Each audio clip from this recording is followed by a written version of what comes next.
There are many ways to cook garlic, broccoli, and butter together. This is my way, and I've done it other ways, but this way I like it because it keeps green. It doesn't show any dried up areas on the broccoli, and when you're sauteing you don't get any dark spots on it. So we put the broccoli in the steamer. Not boiling, steam. Google and find out why steam is better.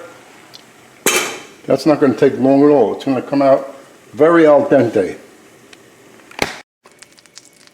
And I have the butter over here, the 2 tablespoons, and the garlic ready. And as soon as that browns a little, I put the garlic in.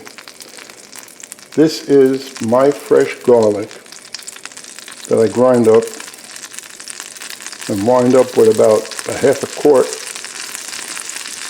of ground up fresh garlic. And I put a little olive oil in it, put it in the freezer.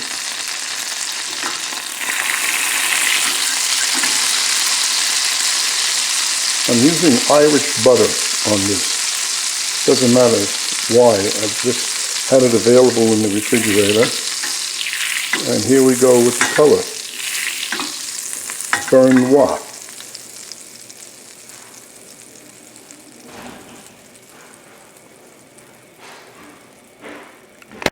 And the butter's getting brown. So, not burnt. And we put the butter in there. Give it a stir. Because you know immediately the flavor's there. Shut the flame off. You don't need the flame anymore. Look at that beautiful brown butter. Put that 3-minute steamed broccoli in there.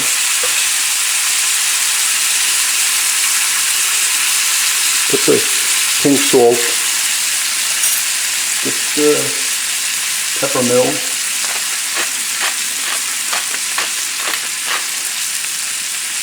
and let's just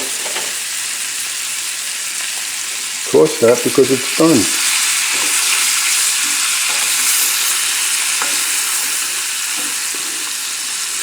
And there you have that beautiful flavor of the beurre noir, the brown butter on the broccoli with the garlic, and you are done. Now this can be a couple of hours ahead of dinner, sitting right here in the skillet, waiting for everything else to be ready, and then just heat it up. All done. How simple.